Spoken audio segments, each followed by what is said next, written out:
UP की कुर्सी पर योगी आदित्यनाथ की दूसरी पारी 25 मार्च से शुरू हो सकती है। चुनावों में योगी सरकार की ओर से विकास, महंगाई, बेरोजगारी, गरीबी हटाने का दावा तो खूब किया गया, लेकिन हकीकत कुछ और ही है। चुनाव के वक्त अपने कामों का बखान करते हुए योगी ने कहा था कि हमारी सरकार ने प्रदेश से गरीबी हटाने के काम किए हैं, लेकिन नीति आयोग की एक रिपोर्ट ने योगी जी के इस झूठ से पर्दा उठाने का काम किया है।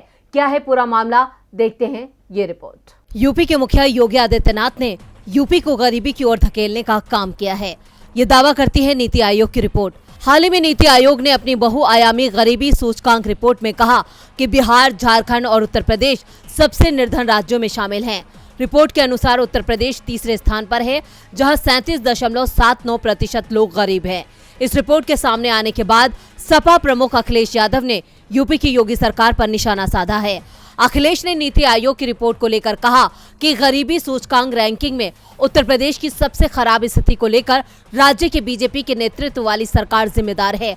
अखिलेश ने ट्वीट किया, बीजेपी के राज में उत्तर प्रदेश देश के सबसे गरीब 3 राज्यों में शामिल है। सबसे अधिक कुपोषण में राज्य तीसरे स्थान पर है तथा बाल और किशोर मृत्यु दर की श्रेणी में राज्य की स्थिति पूरे देश में सबसे खराब है। ये बीजेपी सरकार की नाकामी के तमगे हैं। जहां अब तक योगी आदित्यनाथ पिछली सरकारों की नाकामियों को उजागर करते थे, अब योगी सरकार की नाकामियां भी जनता के सामने खुलकर उजागर हो रही हैं।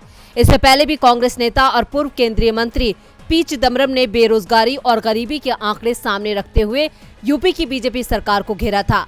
चिदम्बरम ने दावा किया था कि यूपी पर 6,62,091 करोड़ का कर्ज है, जिसमें से 40% योगी सरकार की देन है।